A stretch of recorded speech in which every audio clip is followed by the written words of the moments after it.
नमस्ते भाइयों और बहनों। आज मैं आपको भगवत गीता का पहला अध्याय अर्जुन विषाद योग, उनमें 47 श्लोकास हैं, उनका सिर्फ मैं तात्पर्य बताना चाहती हूँ। श्लोकास नहीं पढ़ रही हूँ मैं, बिना श्लोकास के सिर्फ तात्पर्य ही मैं बताना चाहती हूँ, ताकि स्टोरी जैसा लगे और अच्छे से समझ में आए। तो मैं ये नहीं बोल रही हूँ कि श्लोका के साथ समझ में नहीं आता है, पर मेरे को ऐसा लगा सिर्फ तात्पर्य बता देंगे तो और अच्छे से शायद अच्छे से समझ में आएगा। मेरे को तो ऐसे समझ में आया था बहुत अच्छे से, सिर्फ मैंने तात्पर्य ही पढ़ा था। उसके बाद श्लोकास भी मैंने पढ़ना चालू कर दिया था, ऐसा नहीं है। तो अब एक बार देख लीजिए, अगर आपको श्लोकास भी चाहिए होंगे तो मैं अगले बार श्लोकास भी पढ़ दिया करूँगी। एक बार आप देख लीजिए, आपको अगर ये कहानी जैसी लग रही है, अच्छे से समझ में आ रही है। हमको बस गीता को अच्छे से समझना है, समझकर उसको फॉलो करना है, समझने की ज़रूरत है सबसे ज़्यादा। उसके बाद हम श्लोकास पढ़ सकते हैं, ऐसा नहीं है कि अब समझ गए हैं तो श्लोकास क्यों पढ़ना, ऐसा नहीं है। उसके बाद हम पढ़ सकते हैं। मैंने ऐसे ही किया था, पर मैंने जैसा किया, मैं ये नहीं बोल रही हूँ कि सभी ऐसा करें। सबका अपना अपना तरीका होता है, तो शायद होंगे मेरे जैसे कोई कंफ्यूज हो जाते हैं ना कि श्लोकास भी और तात्पर्य भी एक साथ, तो ज़रा सी कन्फ्यूज़न हो सकती है। सबको नहीं होती है, पर किसी किसी को जैसे मेरे को हुई थी ऐसे हो सकती है। तो मैं इसीलिए मैंने इस तरह का वीडियो बनाया है। तो भाइयों और बहनों, एक और बात, भगवद गीता को समझने के लिए, मतलब भगवद गीता तभी अच्छे से समझ में आएगी अगर हम महाभारत को अच्छे से जानते हैं। तो मेरा ख्याल है महाभारत तो सब जानते हैं, अगर कोई नहीं जानते होंगे तो मैं उनसे रिक्वेस्ट करती हूँ कि प्लीज़ आप लोग महाभारत को पहले जान लीजिए, सुन लीजिए, देख लीजिए। कहीं भी महाभारत को हम कहीं भी देख सकते हैं, सुन सकते हैं। सोशल मीडिया में जैसे यूट्यूब में तो अवेलेबल होता ही है महाभारत। एक बार आप उसको देख लेंगे अच्छे से तो आपको भगवद गीता और अच्छे से समझ में आएगी। वैसे तो सब जानते हैं महाभारत के बारे में। ठीक है, तो शुरू करते हैं। पहला श्लोक का तात्पर्य।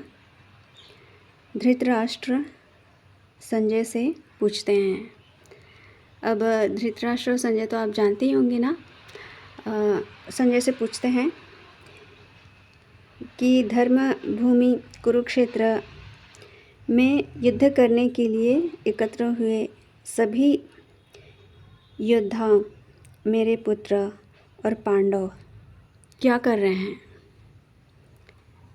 ये पूछते हैं धृतराष्ट्र संजय से। अब संजय उनके सारथी हैं।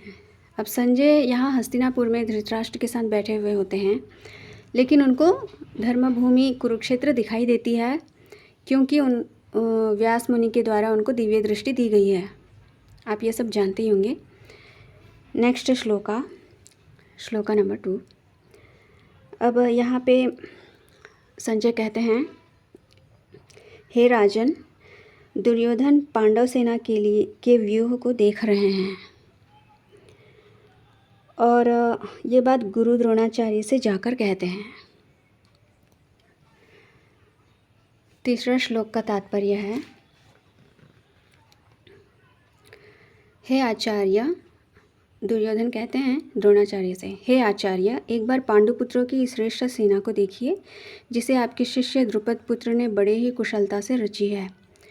चौथा श्लोक। यहाँ इस सेना में भीम और अर्जुन के समान युयुध, विराट, द्रुपद जैसे कई शूरवीर, धनुर्धारी और महायोद्धा भी हैं। पांचवा श्लोक का तात्पर्य।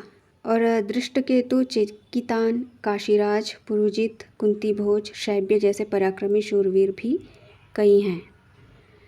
छठवां श्लोक। इनके साथ साथ पराक्रमी युधामन्यु, शक्तिशाली उत्तमौजा, सुभद्रा पुत्र, द्रौपदी के पुत्र इस सेना में शामिल हैं और ये सभी महारथी ही हैं।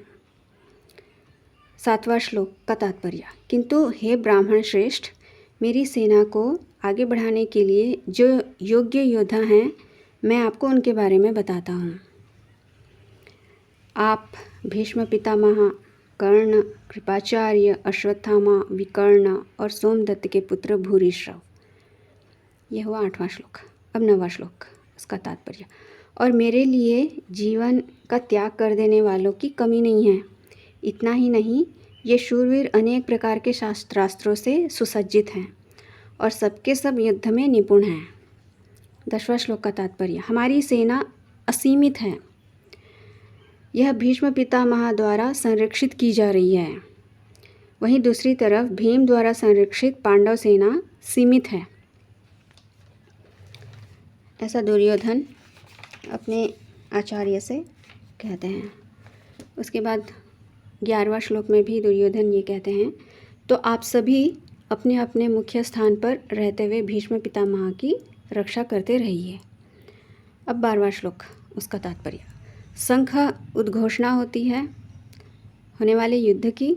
कौरवों में सबसे वृद्ध, सबसे बड़े प्रतापी पितामह भीष्म ने उच्च स्वर में सिंह की दहाड़ समान ऐसा शंख बजाते हैं कि दुर्योधन के मन में प्रसन्नता उत्पन्न होती है।